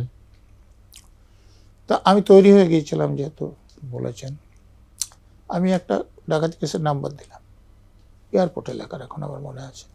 আমি বললাম যে তাহলে এই ডাকাতিতে এই নম্বরের গাড়ি ব্যবহৃত হয়েছিল কিনা আপনি খোঁজ নিন, আর এই গাড়িটা যে লোকটাকে আমি সরিয়েছি ডাকাতি সঙ্গে তার স্ত্রীর নামে রেজিস্ট্রি কিনা। এত ডেফিনেট প্রমাণ দিয়েছি। তো আমি বললাম যে স্যার আপনি পুলিশ থেকে তো নিতে পারেন, কিন্তু আপনার তো পার্টি স্ট্রাকচার ভালো আমি জানি, আপনি পার্টির লোকদের জিজ্ঞেস করুন। আমি বলছি ঠিক আছে, আমি খোঁজ নিচ্ছি। আমরা চলে আসলাম। উনি খোঁজ নিয়েছিলেন কিনা আমি জানি না, কিন্তু এই ব্যাপারে উনি আমাদের ওই লোকদের ফিরানোর জন্য আমাকে আর বলেন। আর মমতা বন্দ্যোপাধ্যায়ের আমলে কি হলো? আপনাকে কি মুখ্যমন্ত্রী থাকাকালীন বা তৃণমূল সরকারের আসার পর তিনি কি পছন্দ করতেন না, যে কারণে আপনি আপনার চাকরি জীবনের শেষ দিকটায় এই মমতা বন্দ্যোপাধ্যায়ের সময় পর্যায়ে সেরকম গুরুত্বপূর্ণভাবে পোস্টিং পেলেন না? দেখুন, লেফট ফ্রন্টের শেষের দিকে আমাকে কোনো ইলেকশন ডিউটি দেওয়া হতো না। মানে আমি কোথাও পোস্টিং থাকলে রিগিং করা যেত না, ছাপ্পা ভোট করা যেত না। শিলিগুড়িতে সেটা আমি প্রমাণ করেছিলাম, কলকাতা পুলিশ এলাকাও প্রমাণ করেছিলাম। যেমন ধরুন মুচিপাড়ার উদাহরণ দিচ্ছি, আগের বার পৌর নির্বাচনে গুলি চলেছিল, বোমা পড়েছিল, তো তুষার দেওয়ানকে বলে যে তোমাকে তার জন্য আমি এই এলাকাটা দিচ্ছি। তা আমি স্থানীয় সব পার্টির লোকদের ডেকে বলেছিলাম যে দেখুন, কেউ যদি গুলি চালাচ্ছে এরকম আমি দেখি, বা কেউ বোমা ফেলছে আমি দেখি, আমি তার পরিচয় দেখতে যাব না, গুলি করে ফেলে দেব, মরলে মর্গে, বেঁচে থাকলে হাজতে, তারপরে পরিচয় জানব। আচ্ছা। এবং এই যে বুথের সামনে একটা চেয়ারে 2জন লোক বসতে পারে সে পার্টি, তখন নিয়ম ছিল, এখন তারও কিছু পাল্টেছে। তো যেখানে 2জনের বেশি লোক ছিল তাদেরকে সরে যেতে বলছি, সরে গেলে সরে গেছে, নাহলে আমি অ্যারেস্ট করে নিয়েছি। আর তারপরে আমি ঘুরেছি, একটা বোমা পড়েনি, একটা গুলি চলেনি, ভোট হয়েছিল। সেবার আমার যতটুকু মনে আছে, কংগ্রেসের ক্যান্ডিডেট ছিলেন তাপস রায়, উনি কাগজে একটা বিবৃতি দিয়েছিলেন, সিপিএমের লোকেরাও বিবৃতি দিয়েছিল, তো উনি বলেছিলেন যে নজরুল ইসলাম না থাকলে এখানে আমি জিততে পারতাম না। তো এনি একটা ঘটনা হয়েছিল, ওই একটা টিভি চ্যানেলে আমাকে প্রশ্ন করছিলেন যে শাসক দলের লোকেরা, যে আপনি যখন ছিলেন আপনি কি নিরপেক্ষভাবে করাতে পারতেন, সঠিকভাবে করাতে পারতেন? আচ্ছা। তা আমি বলেছিলাম যে অন্য লোককে জিজ্ঞেস করতে হবে না, আপনাদের যারা পার্টিতে আছেন তাদের জিজ্ঞেস করুন, এখান থেকে ফোন করতে পারেন। তা আমি বললাম যে গৌতম দেব এবার যিনি হেরেছেন আপনাদের পার্টিতে আছেন, আমার সময় ছিলেন, ওনাকে জিজ্ঞেস করুন। তাপস রায় আপনাদের পার্টিতে আছেন, উনি আমার এটা দেখেছেন, ওনাকে জিজ্ঞেস করুন। তো সঞ্চালক তাপস রায়কে ফোন করেছিলেন। আচ্ছা। এবং তাপস রায় আমি যা বলেছিলাম সেটা সাপোর্ট করেছিলেন। তিনি এই শাসক দলের যে প্রবক্তাকে এটি জানালেন যে তাপস রায় বলছে। তারপর থেকে ওরা ওইভাবে আক্রমণ অন্যভাবে করতো। আচ্ছা নজরুলবাবু, এই দীর্ঘ সার্ভিস লাইফ, এই দীর্ঘ জীবন, এরপর আপনি আপনার অবসর জীবনে দেখলেন যে রাজ্যে একটা ড্রাস্টিক পরিবর্তন ঘটল। কিছুদিন আগেই মুখ্যমন্ত্রী হিসাবে শপথ নিলেন শুভেন্দু অধিকারী, বিজেপি সরকার এলো। এই পরিবর্তনটা কি মানে কাঙ্ক্ষিত? আপনি দেখতে পাচ্ছিলেন যে পরিবর্তন হওয়ার দিকে যাচ্ছে? 1, 2, এবারে যে নির্বাচন হলো, পশ্চিমবঙ্গের নির্বাচন কখনো মানে সংঘর্ষ হয়নি এমন হয়নি, কিন্তু এবারে নির্বাচনে এই যে 2047 কোম্পানি কেন্দ্রীয় বাহিনী প্রায় 2,40,000 মানে আধা সেনা তারা নামলো এবং নিশ্চিত করলো মানুষ যাতে তাদের গণতান্ত্রিক অধিকার প্রয়োগ করতে পারেন। এবারের এই নির্বাচনটা কি কোথাও মনে হলো মানে আপনার সার্ভিস লাইফেও এরকম নির্বাচন দেখেননি? প্রথম দিকে দেখিনি তা না, আমি তো বললাম আমি যেখানে নির্বাচন করিয়েছি সেখানে হিংসা আমি হতে দিইনি, রিগিং হতে দিইনি, যার জন্যে আমাকে পরবর্তীকালে বামফ্রন্ট আমলে দেওয়া হতো না, তৃণমূলের আমলে কোনো দিন দেওয়া হয়নি। বাড়ি থেকে লোক আনা হচ্ছে কিন্তু আমাকে ছুটি দেওয়া হতো ভোট দেওয়ার জন্য। আচ্ছা, হ্যাঁ, তো সেটা হয়েছে। কিন্তু এবারের নির্বাচনে হিংসাও হয়েছে, রিগিংও হয়েছে। কিন্তু আগের বছরগুলোতে আপনারা এতটা দেখেছেন, যেমন 63 সালের পঞ্চায়েত নির্বাচনে 64 জন খুন হয়েছে। এ নিয়ে শেষের শুরু বলে আমার একটা বই আছে, তাতে আমি এই 64 জনের তালিকা দিয়েছি, কোন পার্টির তারা দেখিয়েছি, কে খুন করেছে, কীভাবে কেন খুন হয়েছে সেগুলোও দেখিয়েছি। তো এবারে নির্বাচনে একজনও খুন হয়নি, আহত কেউ কেউ হয়েছে। সেই জন্য আপনাদের মনে হয়েছে যে খুব অবাধ এবং সুষ্ঠু নির্বাচন হয়েছে। ততটা অবাধ সুষ্ঠু নির্বাচন হয়েছে বলে আমি কোনোদিন বলিনি। আচ্ছা, এবার ভোটেও হিংসা হয়েছে, এবার ভোটেও রিগিং হয়েছে। রিগিং হয়েছে বলেই তো ফল তাই আবারও পুনর্নির্বাচন হচ্ছে। মগরাহাট এবং ডায়মন্ডের কয়েকটা বুথে তো হয়েছে। মানে এবারও এরকম হচ্ছে যে একজন গিয়ে ভোট দিতে পারছেন না, গুন্ডা তার ভিতর থেকে ভোট দিয়ে দিচ্ছেন। এবারও হয়েছেন যে টেপ লাগিয়ে দেওয়া হয়েছে ইভিএম এর উপর। হ্যাঁ, এবারও হয়েছে যে ইভিএম এর যে বিরোধী দলের প্রার্থীকে যে ভোট দেবে ওখানে আতর লাগিয়ে দেওয়া হয়েছে, বাইরে আসলেই তার হাত সঙ্গে অন্যকে ভোট দিয়েছে এবং তারপর আক্রমণ করা হয়েছে। সব রকম হয়েছে, কিন্তু আগের তুলনায় এত কম যে আপনারা বলছেন হয়নি। হয়নিটা ঠিক না। আর এবারের পরিবর্তনটাকে কেমনভাবে দেখছেন? দেখুন, পরিবর্তন যদি এই ভোটটা এবারে পুলিশ যতটুকু ব্যবস্থা নিয়েছে যদি আগের বছর নিতেন তাহলে 21 সালেই পরিবর্তন হয়ে যেত। মমতা ব্যানার্জিরা ভোট রিগিং করে ক্ষমতায় আছে, লোকে ওদের পছন্দ করতো না। ওরা এই ধরুন যে চাকরি বিক্রি দেখুন, তোলাবাজি, কাটমানি, কমিশন, লোকের উপর অত্যাচার, আপনারা তো এখন শুনছেন তৃণমূলের লোকেরাই বলছে যে প্রার্থী হতে গেলে কত লাখ কত কোটি টাকা দিতে হবে।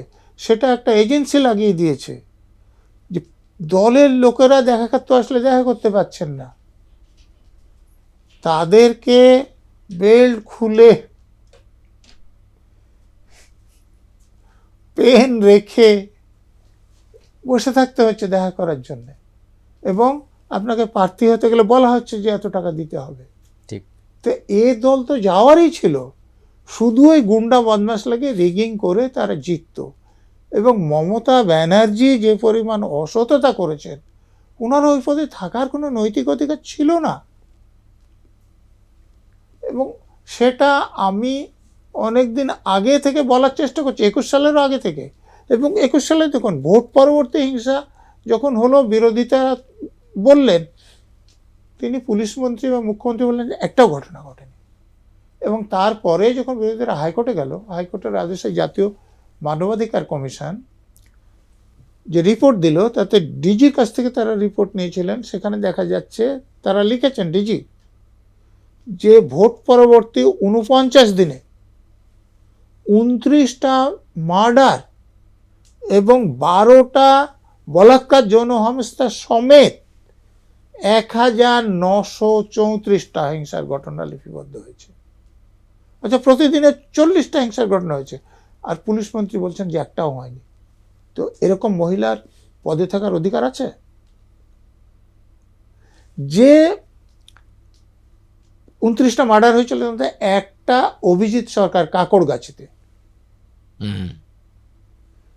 তাকে পুলিশের সামনে শাসক দলের নেতা গুন্ডারা খুন করলো, বাড়ি থেকে বের করে নিয়েছে। এবং পুলিশের লোকেরা সে শাসক নেতাদের ধরলো না এবং কেসটা এগোলো না।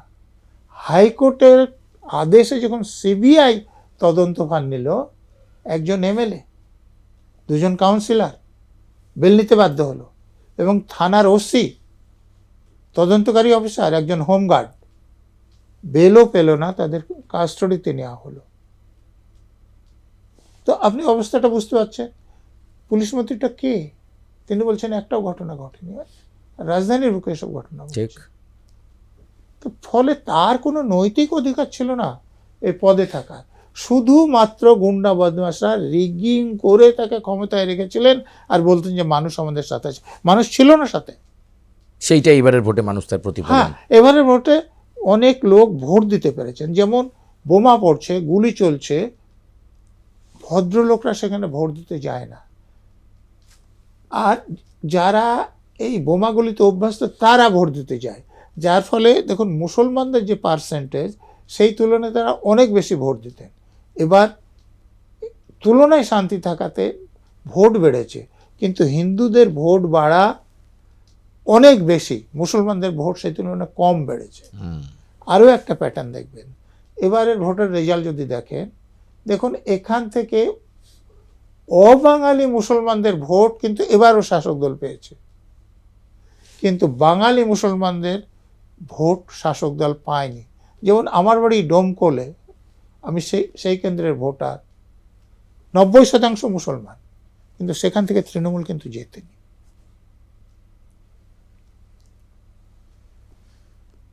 এবার আপনার কাছে আরেকটা খুব গুরুত্বপূর্ণ প্রশ্ন শুনবো। তোমায় অনেকক্ষণ ধরে আপনার সঙ্গে আলোচনা হচ্ছে, আমরা শেষের দিকে আস্তে আস্তে আসছি। আইপিএস জীবনে মানে মানুষ তো খুব রোমহর্ষক কাহিনী শুনতে চায়, কখনো কোনো গুরুত্বপূর্ণ এনকাউন্টার অভিযানের সাক্ষী? এনকাউন্টারে আমি বিশ্বাস করি না। আচ্ছা, আমি এটা বেআইনি মনে করি। এনকাউন্টার কি করে করে আপনাকে বলছি। আমাদের ফৌজদারি আইনে দুটো ধারার সুযোগ নিয়ে এনকাউন্টার করে। একটা হচ্ছে আত্মরক্ষার জন্য আমি গুলি করতে পারি, আর একটা আইন আছে যে কোনো আসামি যে কোনো ধরতে যাচ্ছে কতটা বল প্রয়োগ করতে পারে। যদি সে এমন কেসের আসামি হয় যাতে যাবজ্জীবন জেল বা মৃত্যুদণ্ড হতে পারে, সেক্ষেত্রে আমি তাকে ধরার জন্য গুলি পর্যন্ত করতে পারি। এইটার সুযোগ নিয়ে অন্যায়ভাবে এনকাউন্টার করে। এনকাউন্টার আইনে সিদ্ধ নয়। আচ্ছা, আইনের বই এনকাউন্টার বলে কোনো কথাও নাই। তা আমি সে মার্ডারের আসামি হোক বা ডাকাতির আসামি হোক, এনকাউন্টার করার পক্ষে না। আমি তাকে ধরবো, তার বিরুদ্ধে প্রমাণ জোগাড় করতে পারবো। কোর্ট যদি তাকে মৃত্যুদণ্ড দেবে, আমি মৃত্যুদণ্ড দেওয়ার মালিক না, আমি সেই জন্য এনকাউন্টার করতাম না। কিন্তু রোমহর্ষক কাহিনী প্রচুর আছে। আমি শিলিগুড়ি থেকে একটা দুটো ঘটনা বলছি। আমার জীবনের একটা নীতি ছিল যে আমার সঙ্গে দেখা করতে চাইলে, আমার সারা চাকরি জীবনে একজনও বলতে পারবে যে আমার সঙ্গে দেখা করতে চাইছে, কিন্তু আমি তাকে দেখা করিনি। আচ্ছা। তো এরকম একদিন রাত 1:30টার সময় আমার যারা ওখানে পাহারায় থাকেন তারা বললেন যে একজন আপনার সঙ্গে দেখা করতে চাইছে। তো আমার নীতি অনুসারে আমি বিছানা থেকে উঠে জামা কাপড় পরে নিচে আসলাম। তো নিচে আসলে যিনি দেখা করতে এসছেন তিনি বললেন যে আপনার সঙ্গে একাই কথা বলতে হবে। আচ্ছা, সঙ্গে ভয় লাগে, অত রাতে একটা লোক এসছে, সে ডাকাত হবে না সে মার্ডারার হবে আমি তো জানি না। আপনার তো আইপিএস হওয়ার কারণে বা সুবাদে একটা সিকিউরিটি সেল তো নিশ্চয়ই থাকতো। সিকিউরিটি থাকে, কিন্তু তাদের সামনে তো কথা বলবে না বলছে। ও আচ্ছা। তো তাদেরকে বাইরে করে দিলাম। তো তারপরে সে যেটা বলল সেটা আরও ভয় পাওয়ার কথা। ওখানে ঘটনা হয়েছিল, আমার পোস্টিং হয়েছিল, আমি তো বললাম তার আগে আমার ঘটনা। সেই হলে আমার সুনাম বলুন আর দুর্নাম বলুন একটা ছিল যে আমি কারো কথা শুনি না এবং আইন খুব ভালোভাবে পালন করি, আমি পরিশ্রম করতে পারি, আইন জানি। তো হান্ডা সাহেবের পোস্টিং হয়েছিল তখন জিএনএলএফ মুভমেন্ট চলছিল, শুভাঙ্গী সিংহের। আর কে হান্ডা? হ্যাঁ, তো ওখানকার অফিসার যারা ছিলেন তাদেরকে নিয়ে ওখানটা সামলাতে পারছেন না, এরকম একটা ভাব হয়েছিল। তখন তিনি জ্যোতি বসুর সঙ্গে দেখা করে বাইনে মামাকে চান যে নজরুলকে পাঠান। হ্যাঁ, তো জ্যোতি বসু তাতে রাজি হন এবং আমার ওখানে পোস্টিং হয়। কিন্তু শিলিগুড়ি এমন একটা জায়গা, সব রকম অপরাধ আছে, আন্তর্জাতিক বর্ডার একাধিক রাষ্ট্রের সঙ্গে আছে, ফলে স্মাগলিং খুব বড় একটা ব্যাপার। মুম্বাই ছাড়া বোধহয় কোথাও এত স্মাগলিং হয় না। বৈকুণ্ঠপুরে ফরেস্ট আছে, সেখানে কাঠ পাচার একটা বড় ব্যাপার। ওই তরাই চা বাগানগুলো আছে, সেখানে যে খাবার সংগ্রহ করা হয় সে কালোবাজারি একটা বড় ব্যাপার। তো ওখানে অপরাধীদের স্বর্গরাজ্য যেটা বলা যায়, যখন তখন বোমা পড়ে, গুলি চলে, এরকম অবস্থা ছিল আমি যখন গেলাম।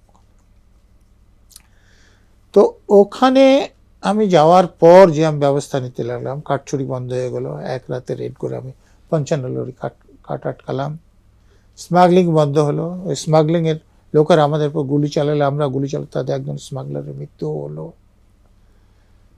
তো আমাকে দরকার হলে অন্য জায়গায় পাঠানো হতো, যেমন শামসিন চা বাগানে পাঠানো হয়েছিল, যেটা আমার এলাকার বাইরে, এবং সেখানেও আমাদের গুলিতে একজনের মৃত্যু হয়, এরকম হয়েছে।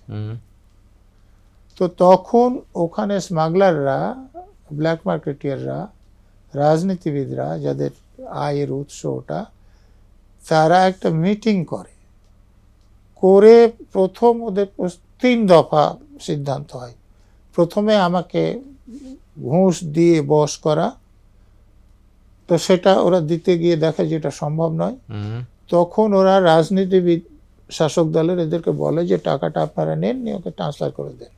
তারা চেষ্টা করেন, কিন্তু এখানে এসে যারা সাধারণত ট্রান্সফার করায়, ওই যে মুখ্যমন্ত্রীর এডেড যারা থাকেন, তো তারা বলেন যে যেহেতু এটা মুখ্যমন্ত্রীর কথাই হয়েছে, উনাকে না বললে আমরা এটা করতে পারবো না।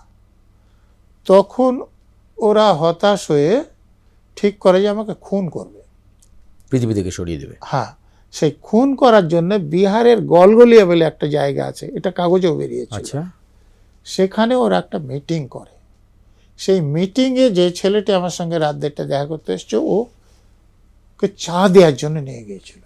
তো চা দিতে দিতে যেটা ওভারহেয়ার করেছিল যে আমাকে ওরা মার্ডার করতে চাইছে। আচ্ছা, তো ওর সেটা খারাপ লাগে। ওর কিন্তু আমি আগে কোনো উপকার করেননি না, আচ্ছা, কিন্তু ওর একটা জানতো যে এই লোকটার কাছে গেলে সাহায্য করে এবং ঘুষ নেয় না, বেআইনি কাজ করে না, যার ফলে আমার ওখানে একটা সুনাম ছিল। কিছু লোক, যেমন একজন বৃদ্ধ মহিলা এসে একদিন বলছিলেন যে বাবা, আমি তো ভগবানকে দেখিনি, তো তুমিই ভগবান, এরকম কথা বলতেন লোকেরা। তো এ লোকটি সেই ধারণাটা ছিল। তো আমাকে সে, তো তখন বাস নাই, ওখান থেকে সে লরি ধরে বা অন্যরকমভাবে পায়ে হেঁটেও আমার কাছে এসে 1:30টার সময় পৌঁছায়। এসে বলে যে এরকম এরকম মিটিং করেছে এই লোকেরা, এই সুপার কিলার দিয়ে আপনাকে খুন করাবে। এখান থেকে যারা গিয়েছিল তাদের 2-3 জন লোক ওখানে আপনার সঙ্গে একান্ত সাক্ষাৎকারে বলছে যে আপনাকে সরিয়ে দেওয়ার পরিকল্পনা কি হয়েছে। হ্যাঁ, আপনি শুনে অবাক। তা আমি শুনে সঙ্গে সঙ্গে সিদ্ধান্ত নিতে এক্ষেত্রে। তো আমার যে বিশ্বস্ত কিছু লোক ছিল তাদেরকে বললাম যে ইউনিফর্ম পরে রেডি হয়ে যান। আমি কিছু গাড়ি চেয়ে নিলাম, নিয়ে আমি আইপিএসের ইউনিফর্মটা পরে আমার লোকদেরকে বললাম যে যা করতে হবে আমি বলবো করবেন, কেউ জিজ্ঞেস করলে বলবেন যে আমরা কিছু জানি না, উনি আমাদেরকে নিয়ে এসছেন। আইপিএসদের একটা সুবিধা আছে, সারা ভারতবর্ষে চেনে আইপিএস অফিসার। তো নিয়ে আমি চলে গেলাম খুব তাড়াতাড়ি। এই ছেলেটাকে বললাম, তো বলছে আমাকে তাহলে মেরে ফেলবে। আমি একটা বোরকা পরিয়ে ওনাকে নিয়ে গেলাম। নিয়ে গিয়ে উনি ঘরটা দেখিয়ে দিলেন যেখানে আছে, ওনাকে আমি একটা গাড়ি দিয়ে সরিয়ে দিলাম, নাহলে ওকে দেখলে সত্যি মেরে ফেলবে। নিয়ে যখন আমি দরজা খুলেছি, তা আমাকে সামনে দেখে তো ওদের চোখ ছানা ওড়া। তা আমার লোকদেরকে ব্রিফ করা ছিল, সেই মতন ভাবে কোনো কথা না বলে তাড়াতাড়ি গাড়িতে ঢুকিয়ে, গাড়ি আস্তে আস্তে যখন আমার এলাকায় ঢুকলো, আমি তখন বললাম যে তাহলে তো সুপারিটা দিয়েছেন, তো কবে খুন করছেন আমাকে? তো ওদের তখন অবস্থা বুঝুন যে কি করে জেনে গেল। আমি একটু থেমে আবার বললাম যে দেখুন, আপনাদের ওখান থেকে যে নিয়ে এসেছি কোনো অ্যারেস্ট মেমো তৈরি করেনি, আমি এনেছি তার কোনো প্রমাণ নাই, আর ওখানে কোনো লোক আমাকে চেনেও না। এখন ধরুন আপনাদেরকে গুলি করে আমি রাস্তায় ফেলে দেবো, কি হবে বলেন? তখন তার মুখের দিকে তাকানো যাচ্ছে না, একদম কাচুমাচু করে বসে আছে। তো একটু পরে আমি বললাম যে আমি এরকম বেআইনি কাজ করব না, আপনাদেরকে আমি মেরে ফেলবো না, আমি নিয়ে যাব, আপনাদেরকে হাজতেও রাখবো না, আজকেই কোর্টে তুলে দেবো, এবং আপনাদের জামিনেরও আমি বিরোধিতা করবো না, আপনারা জামিনও পেয়ে যাবেন, কিন্তু এরপরে যদি এরকম কিছু করেন তাহলে আমি আর ধরে নিয়ে আসবো না, ওখানেই গুলি করে ফেলে দেবো।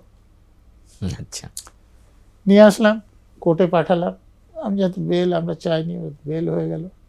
কিন্তু শিলিগুড়িতে প্রচার হয়ে গেল যে এই অ্যাডিশনাল এসপি মন্ত্র জানে।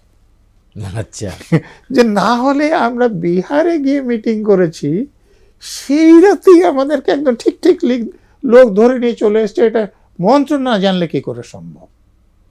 এতে আমার খুব সুবিধা হলো, মন্ত্র দিয়ে সব জেনে ফেলছে।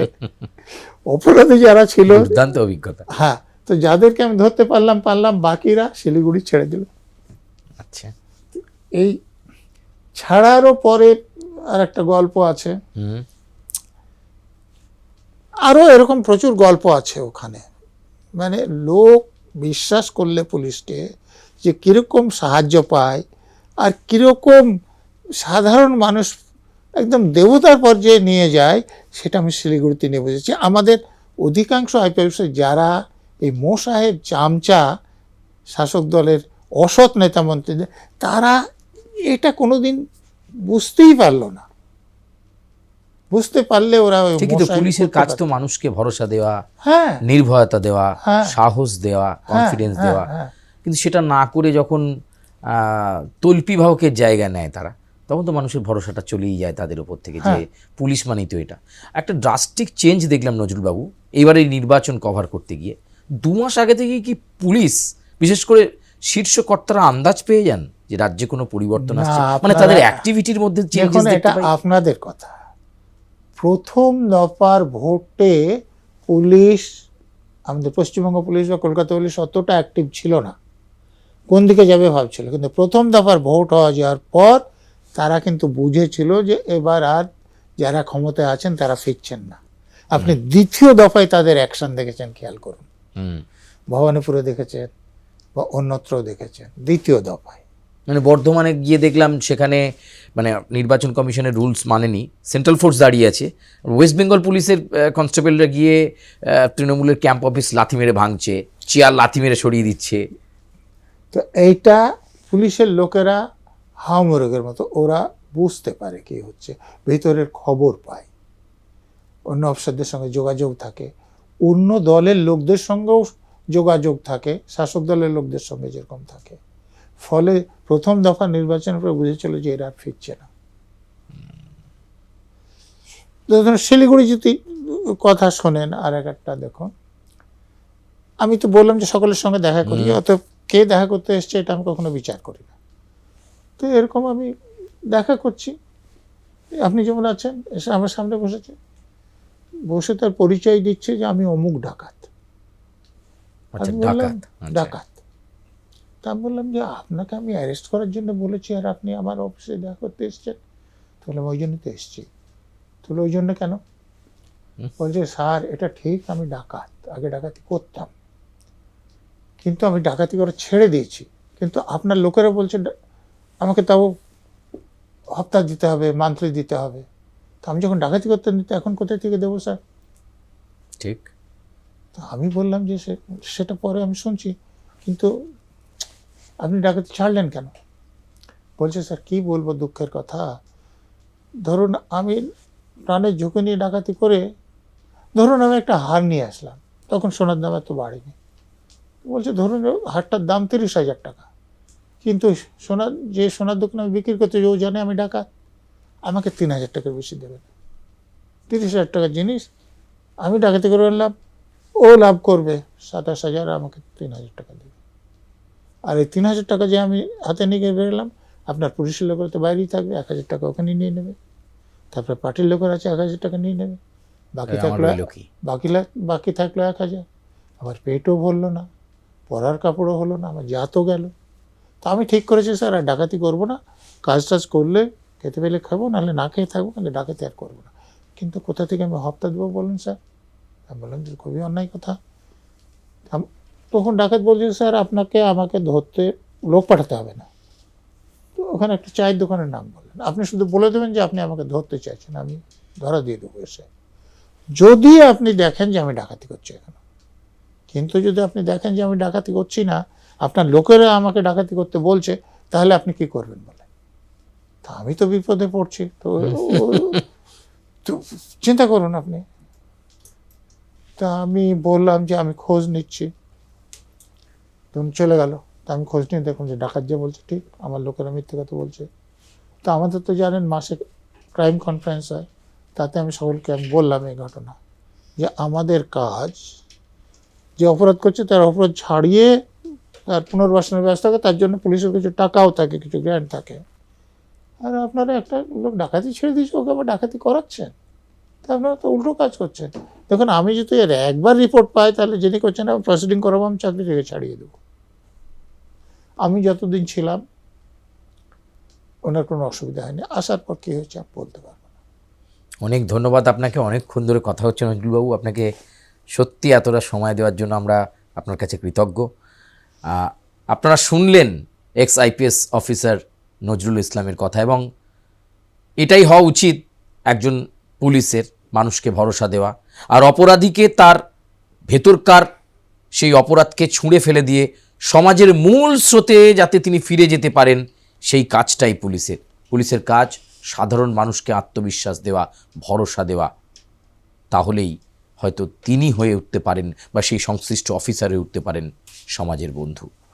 কিন্তু বর্তমান সময়টা ঠিক সেরকমটা অনেক ক্ষেত্রেই ঘটে না। আজকে আমরা কথা বললাম নজরুল ইসলামের সঙ্গে, হয়তো সুব্রতময়তে আরও অনেক অতিথি আগামীতে আসবেন, তাদের সঙ্গেও এরকম নানা অজানা কাহিনী আপনাদের সামনে আমরা কথোপকথনের মাধ্যমে তুলে ধরব। আজকের মতো সুব্রতময় এ পর্যন্তই। আমি সুচারু আপাতত বিদায় নিচ্ছি।